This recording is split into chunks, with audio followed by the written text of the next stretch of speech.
तो जो हमने स्प्रिंग ब्लॉक सिस्टम के बारे में पढ़ना शुरू किया था एसएचएम के, उसी को हम कंटिन्यू करेंगे। पिछला जो लेक्चर था उसके अंदर में मैंने बेसिक आपको टाइम पीरियड निकालने के लिए एक फॉर्मूला बताया था और उस फॉर्मूले से हमने कुछ न्यूमेरिकल भी सोल्व किए थे। साथ ही एक छोटा सा उसके अंदर में अपडेट आप लोग कर लीजिए, थोड़ा सा उसके अंदर में चेंज किया था। यहाँ पर आप लोग को बोला गया था कि ये जो टाइम पीरियड है वो इंडिपेंडेंट ऑफ फ्रीक्वेंसी है। भाई वो थोड़ा सा उसके अंदर मिस्टेक हो गया, फ्रीक्वेंसी की जगह पे आप फोर्स कर लीजिए। यानी कि यहाँ पर आप लोगों ने देखा था कि जब हम एक्सटर्नल फोर्स उसके ऊपर में अप्लाई कर रहे थे तो उसका कोई भी इन्फ्लुएंस हमारे फॉर्मूला के अंदर में नहीं आया, और उसी का रीजन था कि जब ये दो क्वेश्चन मैंने आपको प्रोवाइड किए थे जिसके अंदर में एक स्प्रिंग दिया था जो वर्टिकली हमने लटका रखा है और दूसरा एक इंक्लाइंड प्लेन पर हमने उसको रखा हुआ था, तो दोनों का टाइम पीरियड हमने कैलकुलेट किया 2 पाई m बाई k2 इसका, क्योंकि k2 मैंने स्प्रिंग कांस्टेंट दिया हुआ था और यहाँ पर k1 गिवन था। तो सिर्फ इतना सा आप इसके अंदर में नोट डाउन कर लेंगे कि जो फ्रीक्वेंसी है उसको काटकर आप यहाँ पर फोर्स कर लेंगे। अब मैं आप लोगों के साथ में जो न्यूमेरिकल यहाँ पर डील करने वाला हूँ वो न्यूमेरिकल रहेंगे हमारे मैकेनिक्स के साथ में जोड़ने का, बहुत इंपॉर्टेंट कॉन्सेप्ट्स के साथ में क्वेश्चन रहेंगे। तो जितनी भी देर आपको पहला जो क्वेश्चन करवाऊंगा उसको बड़े पेशेंसली आपको सुनना है, नोट डाउन अभी कुछ नहीं करना है। जो चीजें आपको बताई जा रही है स्टेप बाय स्टेप उसके ऊपर में आप ध्यान देते चलेंगे। तो मैं कहता हूं कि एसएचएम का आगे कोई भी क्वेश्चन आपका नहीं रहने वाला है। तो पहला मैं क्वेश्चन आप लोगों के साथ में लेके आ रहा हूं। क्वेश्चन ये कह रहा है कि अभी तो आप फेमिलियर हो जाओ इस चीज से भाई, ठीक है ना, एक स्प्रिंग और एक ब्लॉक के साथ में। तो ये कुछ इस तरह का सेटअप मैं बार बार लगाऊंगा। तो ये इसमें गिवन था कि एक स्प्रिंग है हमारे पास और इसके साथ में एक ब्लॉक अटैच है।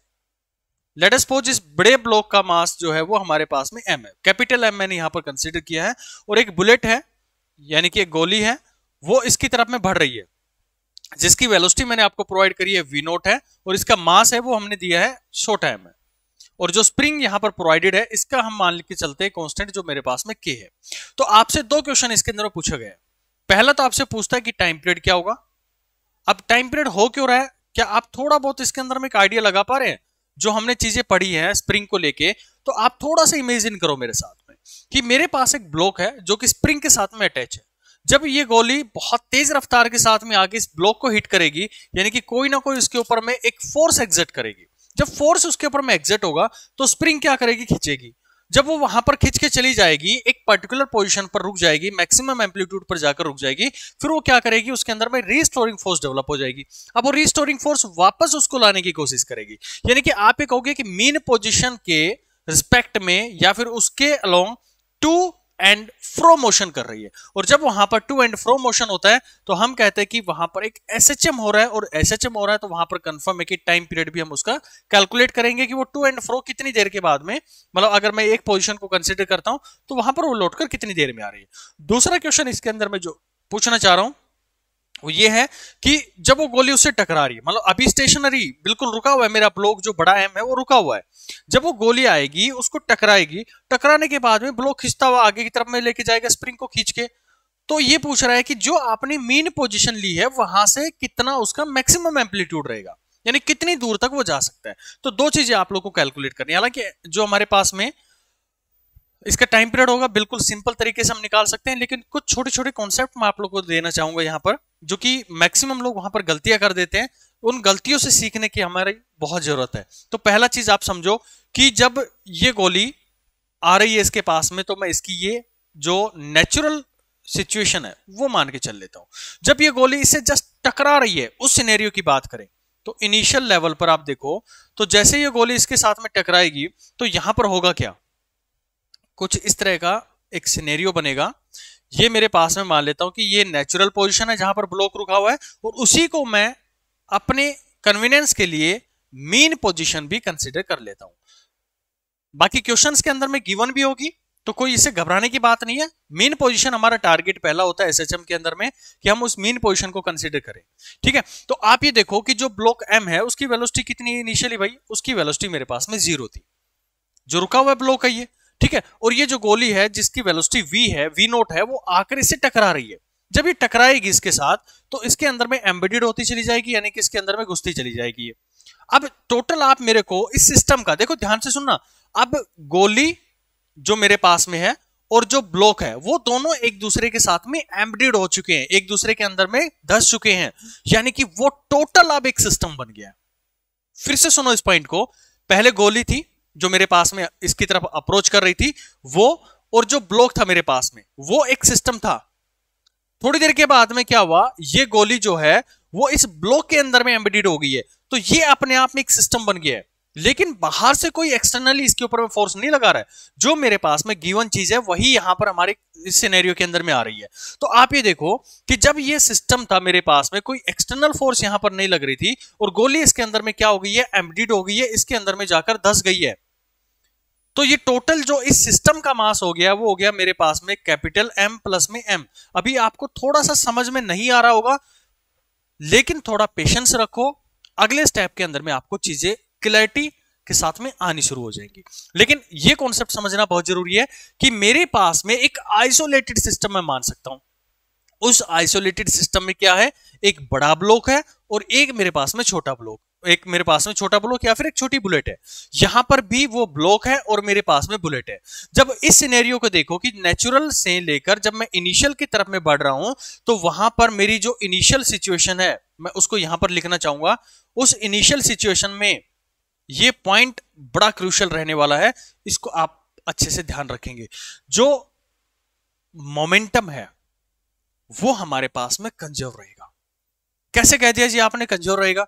भाई आप अगर मोमेंटम कंजर्वेशन की बेसिक डेफिनेशन पे जाओ तो वो ये कहता है कि अगर मेरे सिस्टम के ऊपर में कोई भी एक्सटर्नल फोर्स नहीं लग रही है और सिस्टम मेरा आइसोलेटेड है, यानी कि वो बाहर की दुनिया से अलग है, मतलब बाहर की दुनिया से टूटा हुआ है, उसके साथ में कोई लिंक नहीं है, मींस बाहर से कोई एक्सटर्नल फोर्स नहीं लगाई जा रही है, सिर्फ जो अगर फोर्स लग रही है तो बुलेट हमारे पास मास भी लगा रही है, मास बुलेट के ऊपर में लगा रहा है, जो भी इसके अंदर में हम कंसीडर करना चाहें, ठीक है। लेकिन बाहर से कोई एक्सटर्नल एजेंट इनके ऊपर में नहीं आ रहा है, क्योंकि मेरे सिस्टम में मैंने दो चीजों को कंसीडर किया है, एक ब्लॉक को कंसीडर किया है और एक हमने बुलेट को कंसीडर किया है। तो आप ये कहेंगे कि जब मैं इस सिनेरियो से इस सिनेरियो की तरफ में आ रहा हूं तो हमारे पास में मोमेंटम कंजर्व है, मोमेंटम कंजर्व,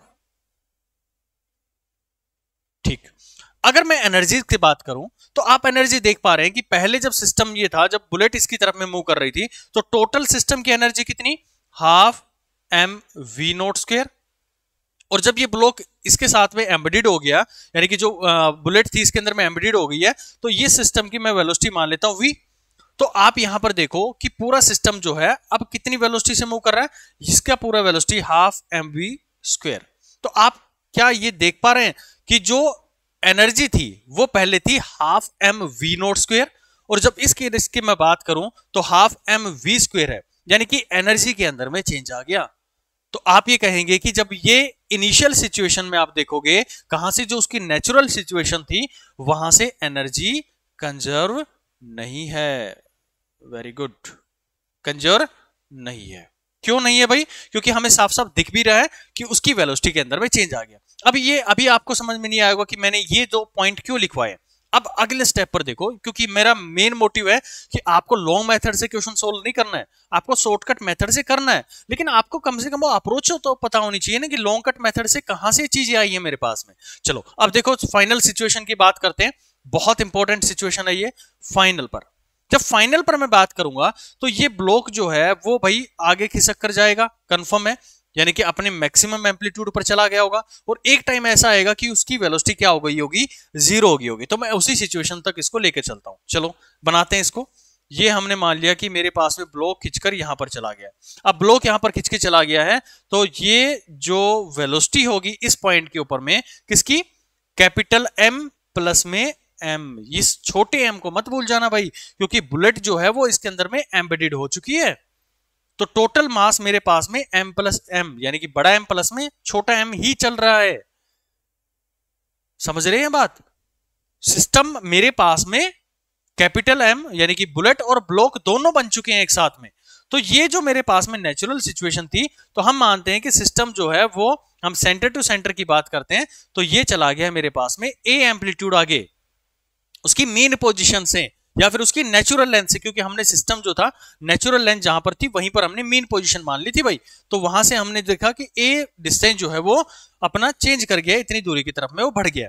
अच्छा, अब मेरे को ये बताओ कि दोनों सिनेरियो के अंदर में जब मैं इनिशियल कंडीशन से फाइनल कंडीशन की तरफ में अप्रोच कर रहा हूं तो क्या क्या कंजर्व है, यहां पर थोड़ा सा आइडिया लगाइएगा। तो मैं सबसे पहले मोमेंटम की बात कर लेता हूं। क्या मोमेंटम यहां पर कंजर्व होगा? अगर कंजर्व होगा तो आप थोड़ा बहुत ये सोच सकते हैं कि जब ये अपनी नेचुरल पोजीशन से आगे की तरफ में जा रहा होगा तो स्प्रिंग अपने रीस्टोरिंग फोर्स के कारण में उसको वापस खींच रहा होगा। आपका सिस्टम कौन सा था? आपके सिस्टम में आपने कंसिडर किया था बड़े एम को और छोटे एम को। यहां पर भी मैं छोटे एम और बड़े एम को कंसिडर कर रहा हूं, उसके अंदर में कोई डाउट नहीं है मेरे को। लेकिन आप ये देखो कि ये ब्लॉक एक स्प्रिंग से कनेक्ट है। जब ये ब्लॉक आगे की तरफ में जा रहा होगा, मतलब मेरा सिस्टम जो है एम प्लस एम वो पहले अलग अलग था, अब मिल गया है। अब मिलने के बाद में वो आगे की तरफ में जा रहा है, लेकिन एक एक्सटर्नल फोर्स उसको पीछे की तरफ में खींच रहा है। और वो एक्सटर्नल फोर्स कौन सा आ गया? जो हमारे पास में स्प्रिंग थी उसका रीस्टोरिंग फोर्स। तो कंफर्म हो गया कि अगर सिस्टम के ऊपर में कोई एक्सटर्नल फोर्स लग रहा है, मतलब वहां पर मोमेंटम कंजर्व नहीं रहेगा। यहां पर देखो कि मोमेंटम जो है मेरे पास में वो कंजर्व नहीं रहेगा। क्यों नहीं रहेगा भाई? कोई रीजन आपसे पूछे तो? क्योंकि सिस्टम जो है उसको पीछे की तरफ में खींचने वाली एक स्प्रिंग है। आगे की क्वेश्चंस में बहुत हेल्प करेगा ये पॉइंट्स, दो पॉइंट्स जो मैं आप लोग को बता रहा हूं। ठीक है भाई, अब आप देखो कि अगर मैं यहां पर एनर्जी की बात करूं, मैकेनिकल एनर्जी की बात करूं, तो इस पॉइंट पर इसकी वेलोसिटी हो गई है 0, और यहां पर मेरे पास में सिस्टम की वेलोसिटी थी v। लेकिन आप इस कंडीशन से देखो तो यहां पर मेरे पास जो इस सिस्टम की काइनेटिक एनर्जी थी वो कितनी थी? 0। यानी पहला सिचुएशन, दूसरा सिचुएशन और तीसरा सिचुएशन। तो सिस्टम जो है उसकी काइनेटिक एनर्जी पहली जो सिचुएशन यानी कि जहां पर मुझे उसकी नेचुरल स्टेट पर गिवन था वहां से मैं चलूं और मैं थर्ड पोजीशन पर जाऊं, तो यहां पर आप लोग देख रहे हैं कि जो एनर्जी है वो क्या है? कंजर्व है। कौन से सिनेरियो की बात की मैंने? पहले से लेके तीसरे पॉइंट की। और इस का यूज करके आप लोग क्या कर देते हैं, जो कॉमन मिस्टेक है वो आप सीधा फॉर्मूला लगा देते हैं कि half M V not square equal to half K A square. यही होता है हमारे पास में। स्प्रिंग की जो एनर्जी होती है उसकी हाफ की एक्स की ए स्क्वायर होती है, एक्स स्क्वायर से आप रिप्रेजेंट करते हैं, और उसका जो इनिशियल काइनेटिक एनर्जी था वो आपने half M V not square लिख दिया। लेकिन भाई आप ये देखो कि एनर्जी क्या यहां से यहां पर कंजर्व है? नहीं है। तो आप डायरेक्टली 1 से 3 पर कैसे पहुंच गए? नहीं पहुंच सकते हैं। यहां पर ब्लॉक जो है वो यहां से मूव करना शुरू किया है, और उसकी जो एनर्जी है यहां पर जब बॉल उस मतलब जो यहां पर बुलेट थी उसको हिट किया है, तो हिट करने के बाद में जो एनर्जी वहां पर ट्रांसफर हुई है वो आगे की तरफ में लेके गई है। तो जो एनर्जी यहां पर उसको हिट करने में लगी है, उनकी इकट्ठी हुई है, वो जब स्प्रिंग मतलब जो ब्लॉक था वो अपनी एक्सट्रीम पोजीशन पर पहुंच जाएगा, वहां पर उसकी स्प्रिंग के अंदर में एक एनर्जी डेवलप हो जाएगी जिसको आप स्प्रिंग एनर्जी के नाम से रिप्रेजेंट करेंगे। तो यहां पर आपको समझना पड़ेगा कि एनर्जी जो है, मतलब जो एनर्जी उसके अंदर में आई है, वो एनर्जी जब बुलेट उसको हिट किया है और स्प्रिंग को आगे की तरफ में लेके गया है, तो उस स्प्रिंग के अंदर में एक रिस्टोरिंग फोर्स डेवलप हुआ। रिस्टोरिंग फोर्स डेवलप होने से उसके अंदर में एक पोटेंशियल एनर्जी डेवलप हुई है। मैंने पिछले लेक्चर्स के अंदर में ये बताया था आप लोगों को कि स्प्रिंग की एनर्जी कितनी होती है। ठीक है, तो यहां से हम ये फॉर्मूला नहीं लगा सकते, यानी कि आप डायरेक्टली स्टेज 1 से लेके स्टेज 2 का फॉर्मूला नहीं स्टेज 3 का फॉर्मूला नहीं लगा सकते। और कॉमन मिस्टेक स्टूडेंट यहीं पर करता है कि वो 1 से सीधा तीसरे पर आ जाता है। भाई आप ये तो सोचो ना कि यहां से एनर्जी कैसे कंजर्व करवा लोगे आप लोग? यहां पर सिस्टम मेरे पास में एम और छोटा एम है वो अलग है, वो अभी तक एक दूसरे के अंदर एम्बेडेड हुए नहीं है। जब एम्बेडेड हो गए हैं उसके बाद में देखोगे ना आप सिस्टम को कि एनर्जी कितनी थी और कितनी मेरे पास में, वो चेंज होके दूसरे उसके अंदर में जो स्प्रिंग थी उसके अंदर में चली गई है। तो यहां पे आप लोगों को ये ध्यान में रखना है। ठीक है, ये एक पॉइंट मेरे को यहां पर आप लोगों को बताना था। तो आप यहां पे कहेंगे कि जो हमारे पास में मैकेनिकल एनर्जी है, यानी कि जो एनर्जी थी वो क्या रहेगी? कंजर्व रहेगी। यानी कि जो एनर्जी ब्लॉक नहीं यहां पर लगी, मतलब जो यहां पर एनर्जी थी, जो पोटेंशियल काइनेटिक एनर्जी यहां पर जनरेट होती है, वो इस पॉइंट के ऊपर में उसकी काइनेटिक पोटेंशियल एनर्जी में चेंज हो जाती है जो स्प्रिंग हमारे पास में गिवन थी। ठीक है, तो ये कॉमन मिस्टेक आप लोगों को नहीं करनी है। डायरेक्टली इस फेज से यहां पर नहीं आना है। अपना जो सिस्टम बन गया है उसी के साथ में अब आपको आगे की तरफ में बढ़ना होता है। ओके, तो हम कैसे इसका टाइम पीरियड निकाल सकते हैं? तो टाइम पीरियड को मैंने आपको बार बार बताया कि टाइम पीरियड जो होता है वो इंडिपेंडेंट ऑफ एक्सटर्नल फोर्स होता है। इंडिपेंडेंट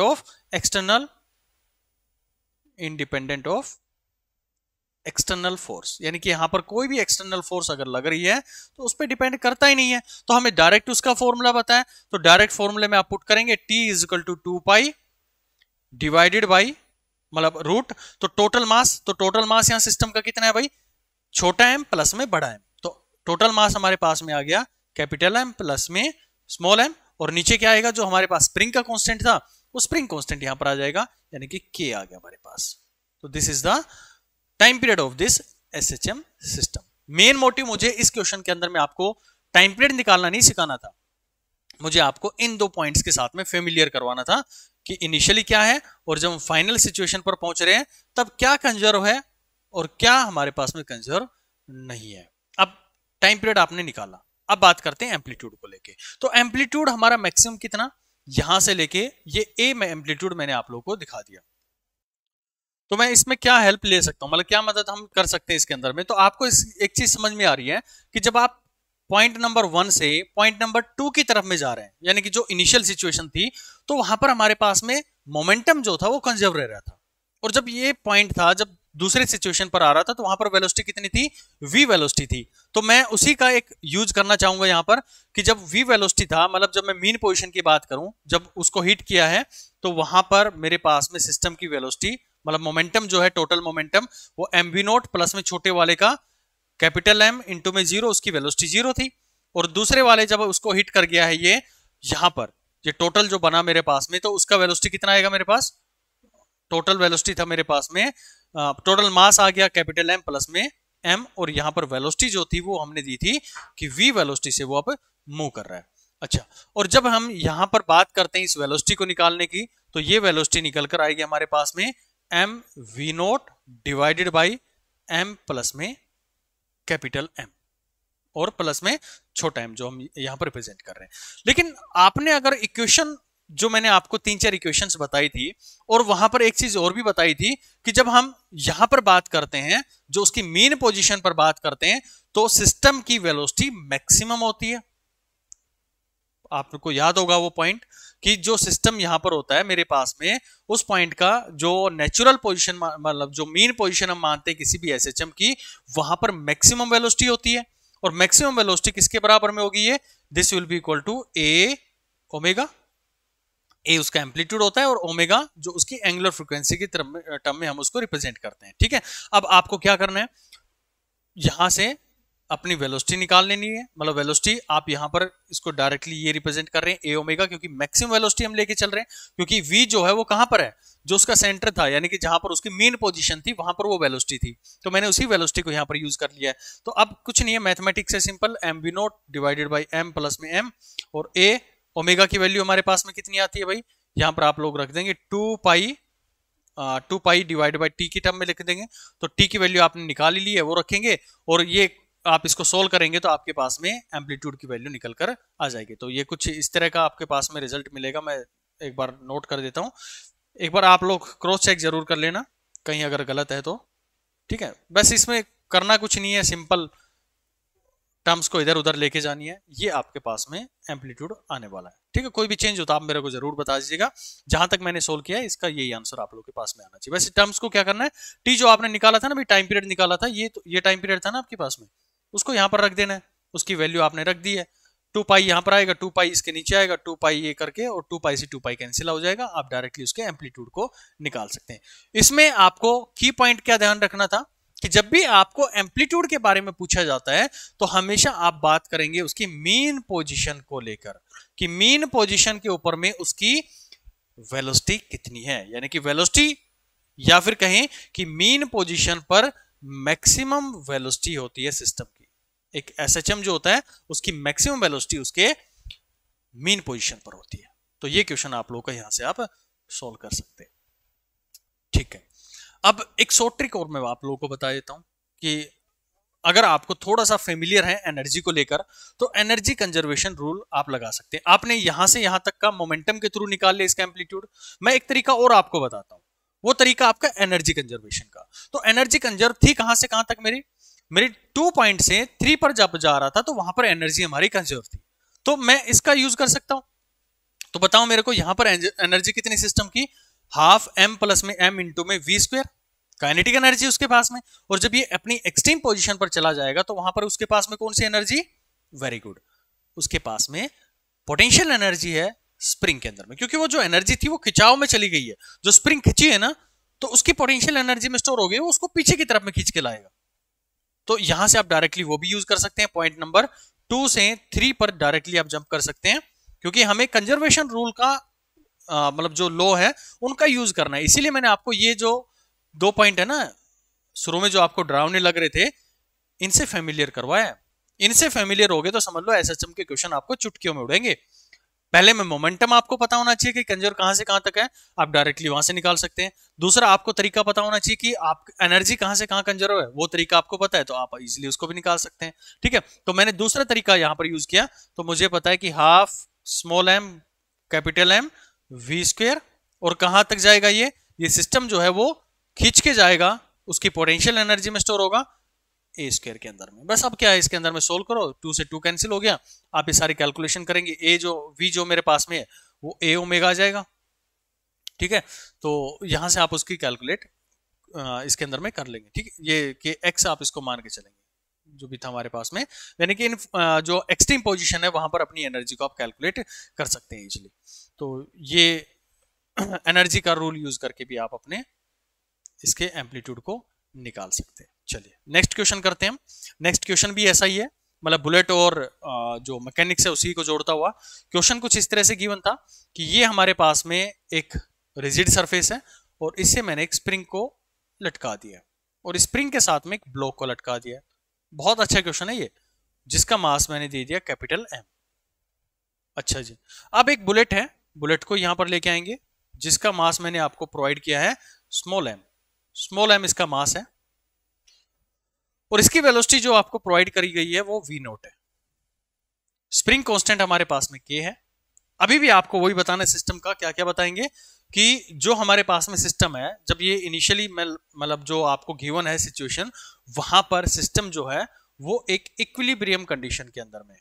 इन सभी का मतलब समझाऊंगा मैं आपको, इक्विलिब्रियम सिचुएशन में है, इक्विलिब्रियम कंडीशन के अंदर में। अब आपको जो निकालना है वो ये निकालने के लिए दिया गया है कि टाइम पीरियड निकालिए और साथ ही इसका एम्पलीट्यूड भी आप हमें फाइंड करके बता दीजिएगा। बहुत अच्छा क्वेश्चन है, आपके सारे कॉन्सेप्ट्स को क्लियर कर देगा ये।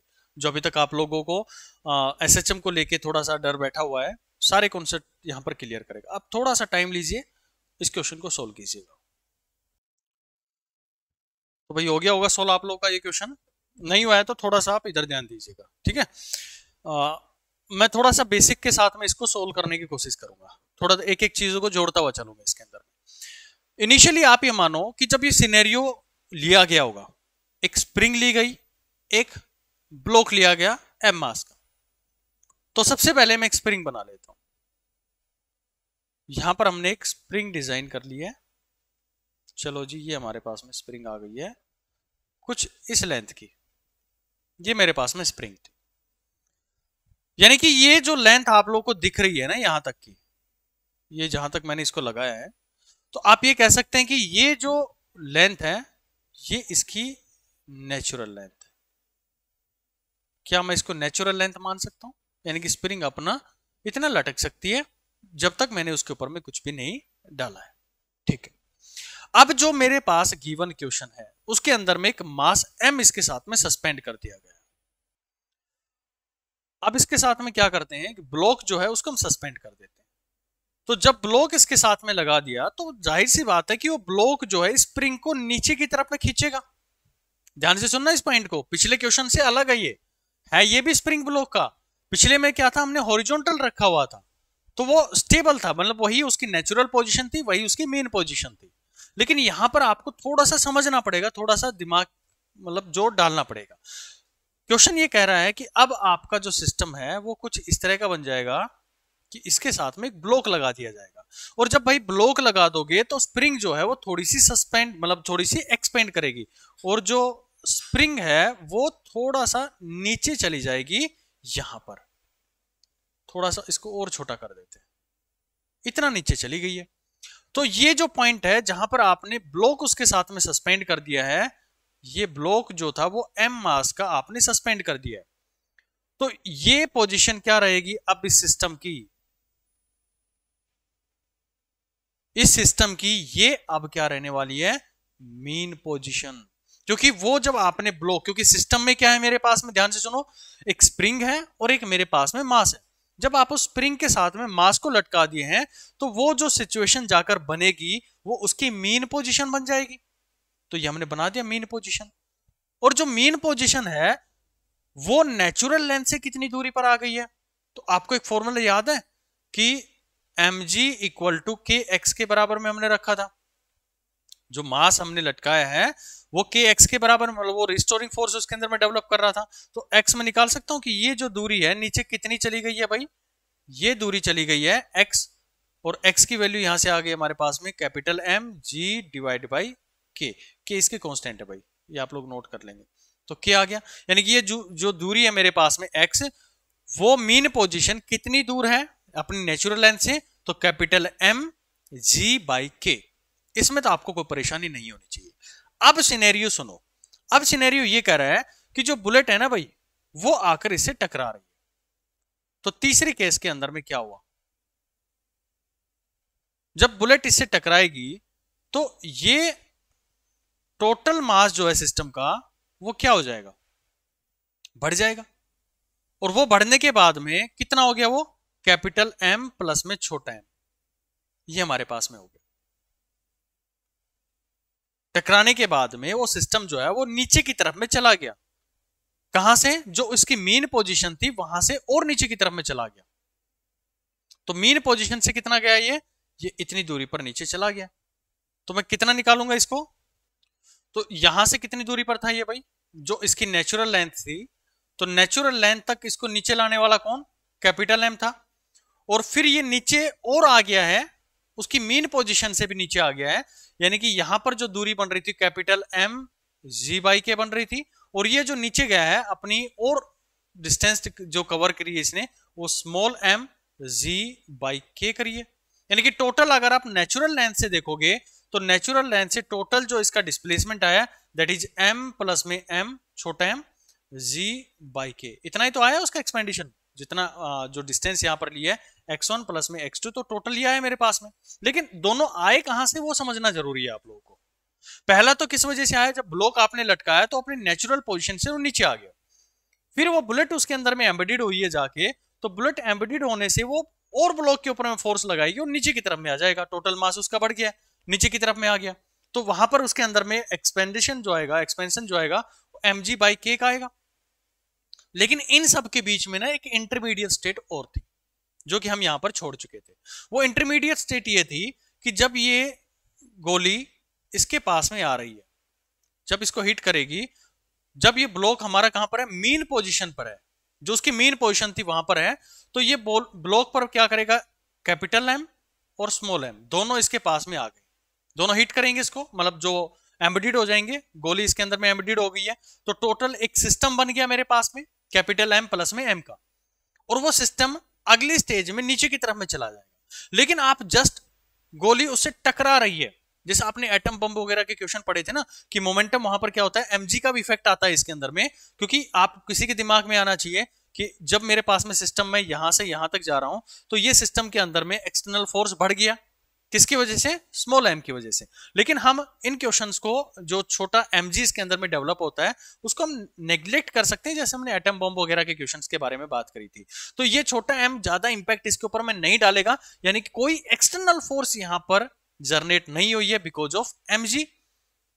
भाई पहले उसके पास में कैपिटल एम के कारण में लग रहा है, लेकिन ये नया जो उसके अंदर में एमजी आया है वो एक एक्सटर्नल फोर्स के रूप में काम करेगा, लेकिन हम उसको नेग्लेक्ट कर देते हैं। तो नेग्लेक्ट करने का मतलब ये हो गया कि अगर मैं स्टेज 1 से स्टेज नंबर 2 की तरफ में जा रहा हूं तो मोमेंटम वहां पर क्या हो गया है, कंजर्व हो गया। तो वहां से मैं अपनी इन चीजों को जो एम्पलीट्यूड वगैरह है उसको मैं इजिली निकाल सकता हूं, उस कॉन्सेप्ट को मैं यहां पर रख सकता हूं। इसीलिए मैंने आपको पिछले क्वेश्चन के अंदर में भी समझाया था कि आपको ये एक अप्रोच पता होनी चाहिए कि मोमेंटम कहां पर कंजर्व है, एनर्जी कहां पर कंजर्व है। तो यहां पर मुझे सिर्फ और सिर्फ जरूरत थी उसके मोमेंटम की, तो मोमेंटम से मैं इजीली निकाल पाऊंगा। तो मोमेंटम हमें समझ पाया कि 1 से 2 तक उसका मोमेंटम कंजर्व है। ये पहले गोली इसकी तरफ में आ रही थी तो ये सिस्टम और बाद में जो यहाँ पर आ रही है जो v नॉट वेलोसिटी से आ रही थी, और उसके बाद में सिस्टम जो है वो v वेलोसिटी से जो आगे की तरफ में मूव करने लग गया है, तो इन दोनों सिस्टम की जो मोमेंटम है वो हमारे पास में कंजर्व, और अगर कंजर्व है तो हम इसका डायरेक्टली फॉर्मूला लगा सकते हैं M V naught that will be equal to small M, जब वो उसके अंदर में धस चुकी है कैपिटल एम इंटू में वी। आप जो भी चीज आप लोगों से यहां पर पूछी जाए आप उसको निकाल सकते हैं। अब ध्यान से सुनना इस पॉइंट को कि जब सिस्टम मेरे पास में v वेलोसिटी का है, ये v वेलोसिटी यहां पर थी, और ये जब सिस्टम यहां पर पहुंच गया है, यानी कि जब वो अपनी एक्सट्रीम पोजीशन पर चला गया, तो वहां पर उसकी वेलोसिटी हो गई है 0। तो अब जो सिस्टम है वो टू एंड फ्रो मोशन करेगा, और टू एंड फ्रो मोशन किसके रेस्पेक्ट में किया जाता है? तो टू एंड फ्रो मोशन हमेशा मीन पोजीशन के रिस्पेक्ट में किया जाता है। तो मीन पोजीशन कहां पर है मेरी? ये वाली जो येलो कलर से आप लोगों को शो की जा रही है। तो इसके रिस्पेक्ट में सिस्टम जो है वो टू एंड फ्रो मोशन यहां पर करेगा। तो मैं किसी भी पॉइंट के ऊपर में, किसी भी पॉइंट पर मैं उसकी वेलोसिटी फाइंड आउट करना चाहूं, तो v velocity that can be given as omega a square minus X square, ये हमारे पास में फॉर्मूला होता है। तो हम v वेलोसिटी यहां से भी निकाल सकते हैं।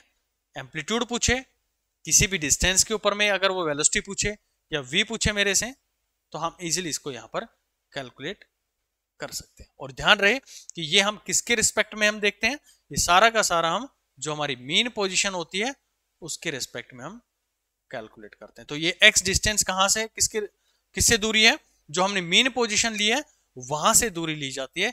मान लेता हूं कि मैं स्प्रिंग जब ये सिस्टम यहां पर पहुंचा होगा तो यहां पर कितनी वेलोसिटी रही होगी, इस पॉइंट पर पहुंचा है तो कितनी वेलोसिटी रही होगी, तो इजीली इसके थ्रू हम इसको कैलकुलेट कर सकते हैं। तो इन क्वेश्चंस के अंदर में आपको मीन पोजीशन फाइंड करना जरूरी है। टाइम पीरियड तो आप इजीली निकाल लोगे यार, इसके अंदर में कोई बड़ी चीज थोड़ी ना है। टाइम पीरियड निकालने का सिंपल फॉर्मूला है time period that will be equal to 2 pi, total mass कितना था m, छोटा m divide by k। Independent है किससे? एक्सटर्नल फोर्स से या फ्रीक्वेंसी से? फोर्स से। ठीक है, मैंने पहले ही उसको एडिट करवा चुका हूं। तो ये उसका टाइम पीरियड आ जाएगा, और यहां से आप उसका एम्पलीट्यूड निकाल लेंगे। v की वैल्यू आप यहां पर लाकर रख देंगे, इसके अंदर में किसी भी डिस्टेंस का आप यूज करेंगे, और उसके एम्पलीट्यूड मैक्सिमम जो एम्पलीट्यूड वो जा सकती है वो यहां से आपको कैलकुलेट होकर आ जाएगा। सिर्फ वैल्यूज पुट डाउन इसके अंदर में करनी है। तो कॉन्सेप्ट आपको समझना जरूरी ये था कि क्या सिनेरियो हो रहा है, नेचुरल लेंथ कहां से आई, फिर उसके अंदर में जो बॉडी थी मतलब उसका मीन पोजीशन कैसे चेंज हो गया। तो मीन पोजीशन पिछले क्वेश्चन के अंदर में नेचुरल लेंथ और मीन पोजीशन दोनों सेम थे, लेकिन इसके अंदर में चेंज आ गया। रीजन बीइंग कि वो हमारे पास में सिस्टम जो है वो हॉरिजॉन्टल रखा हुआ था, और ये सिस्टम जो है वो हमारे पास में वर्टिकल रखा है। तो जो बुलेट उसके अंदर में एम्बेडेड हो रही है उसके मास के कारण में वो ब्लॉक नीचे की तरफ में लेके जाएगा। लेकिन यहां पर एक ट्विस्ट ये था कि जब आप स्टेज 1 से स्टेज 2 पर जा रहे हैं, बुलेट जब उसको एंटर करने वाली है मतलब कर गई है, तो किसी के दिमाग में आना चाहिए था कि हमारा मोमेंटम कंजर्व कैसे कर दिया। ये छोटा m भी तो यहां पर एक एक्सटर्नल फोर्स को जनरेट करवा देगा, बिल्कुल भाई जनरेट करेगा, मैं मना नहीं कर रहा उस चीज को, लेकिन उसका इफेक्ट नेग्लिजिबल होगा। तो हम छोटा mg यानी कि बुलेट के मास इनटू में ग्रेविटी के इफेक्ट को हम नेग्लेक्ट कर सकते हैं। तो सिंपल सा क्वेश्चन था, लेकिन कॉन्सेप्ट बड़े अच्छे से अपने साथ में समेटे हुए था। फिर उसके बाद में ये जो थर्ड पोजीशन है वो कैसे बनी है वो भी आपको समझ में आ गई होगी। तो ये मैक्सिमम जहां पर जा सकता है कहां से, ये जो पोजीशन है ये आप कहेंगे इसका एम्पलीट्यूड, क्योंकि एसएचएम जो होने वाला है वो मीन पोजीशन के रिस्पेक्ट में होगा। पिछले क्वेश्चन में हमने क्या किया था, जो एसएचएम हो रहा था वो नेचुरल पोजीशन के रिस्पेक्ट में हो रहा था। क्यों भाई? नेचुरल लेंथ के रिस्पेक्ट में, क्योंकि हमने वही मीन पोजीशन माना हुआ था भाई, इसलिए। अगर आपको इन कॉन्सेप्ट पे अच्छी पकड़ बन गई है तो एक क्वेश्चन मेरे को करके दिखा देना भाई।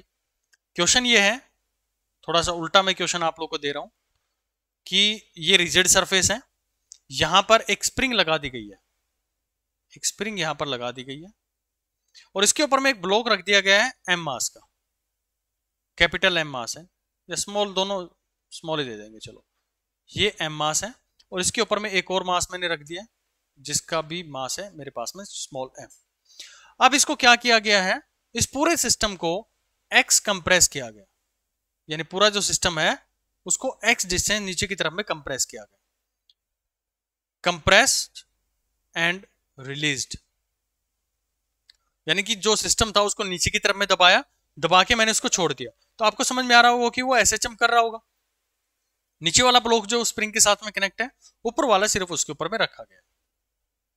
अब ये एसएचएम जो हो रहा है, तो आपको ये बताना है कि ये एक्स दूरी कितनी हो, मतलब कितना इसको कंप्रेस किया जाए कि जो ऊपर वाला ब्लॉक जो है वो इससे डिटैच ना हो। Find x such that small m, यानी कि जो हमारे पास में अपर ब्लॉक है, upper block does not detach from the system, does not detach from the system. ये आपको फाइंड करना। ऑप्शन मैं आप लोग को दे रहा हूं। पहला ऑप्शन हमारे पास में mg/k, दूसरा ऑप्शन है 2mg/k, थर्ड ऑप्शन है 3mg/k, फोर्थ ऑप्शन है 4mg/k। आप इसका आंसर मेरे को देंगे, आप इसको सोल्व कीजिएगा। कॉन्सेप्ट वही रहेंगे। सबसे पहले आपको मीन पोजीशन फाइंड करनी है। नेचुरल पोजीशन क्या थी, मीन पोजीशन क्या है, कितना उससे नीचे हम कंप्रेस कर सकते हैं, क्या इसके अंदर में नॉर्मल फोर्स लग रही होगी, कितना नॉर्मल फोर्स लगे कि ये हमारे पास में डिटैच हो जाए, कितना एक्सेलेरेशन हमारे सिस्टम का होना चाहिए। तो मैंने एनएलएम आपका, काइनेमेटिक्स और एसएचएम, तीन कॉन्सेप्ट्स को मिलाकर इक्वेशन डिजाइन किया। आप इसको सोल्व कीजिएगा। नहीं आता तो नेक्स्ट क्लास के अंदर में हम देखेंगे। और साथ ही पुली ब्लॉक सिस्टम के क्वेश्चंस भी मैं आप लोगों के साथ में बात करूंगा, यानी कि उसके अंदर हम स्प्रिंग लगा देंगे, वहां पे एसएचएम कैसे होगा। फिर हम आगे बढ़ेंगे जो कॉम्बिनेशन होते हैं, पैरेलल कॉम्बिनेशन स्प्रिंग के, या फिर जो सीरीज कॉम्बिनेशंस हैं उनके ऊपर में बात करेंगे। और काफ़ी अभी अच्छे अच्छे क्वेश्चन इसके अंदर में आने वाले हैं, तो आप पेशेंसली अपनी चीज़ों को पढ़ते रहिएगा। जो भी आप लोगों को मटेरियल दिया जा रहा है उसको अच्छे से पढ़ते रहिए। न्यूमेरिकल प्रैक्टिस आप लोग ज़्यादा से ज़्यादा कीजिएगा, साथ ही कॉन्सेप्ट्स को समझने की कोशिश कीजिएगा। ज़्यादा नोट्स बनाने पर ज़्यादा बिलीव मत कीजिएगा, क्योंकि ये सारी चीज़ें तो आपको मिल जाएंगी, लेकिन जो कॉन्सेप्ट आपका निकल गया ना, फिर उसको देखने के लिए, समझने के लिए आपको दोबारा से लेक्चर्स को रिवाइंड करना पड़ेगा।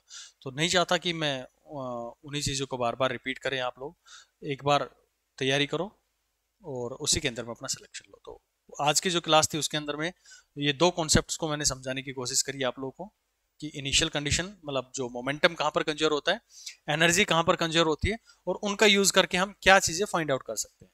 मोमेंटम कंजर्वेशन से हम अपनी वेलोसिटी को फाइंड कर सकते हैं, एनर्जी कंजर्वेशन का यूज करके हम एम्पलीट्यूड फाइंड कर सकते हैं, साथ ही मोमेंटम कंजर्व करके हम उसके एम्पलीट्यूड को भी फाइंड कर सकते हैं, बशर्ते कि हमें यह पता होना चाहिए कि जो मैक्सिमम वेलोसिटी होती है सिस्टम की वो कहाँ पर होती है, उसकी मीन पोजीशन पर होती है। तो ये मीन पोजीशन पर मैक्सिमम वेलोसिटी होती है जो कि ए ओमेगा के बराबर में होती है। या फिर आप लोग को एनर्जी कॉन्सेप्ट्स के ऊपर में अच्छी पकड़ है तो आप अपने ये फॉर्मूला को भी यहाँ पर यूज कर सकते हैं। तो चलिए मिलते हैं फिर नेक्स्ट क्लास के अंदर में। आप अच्छे से इन चीज़ों को पढ़ते रहिएगा। Thank you so much.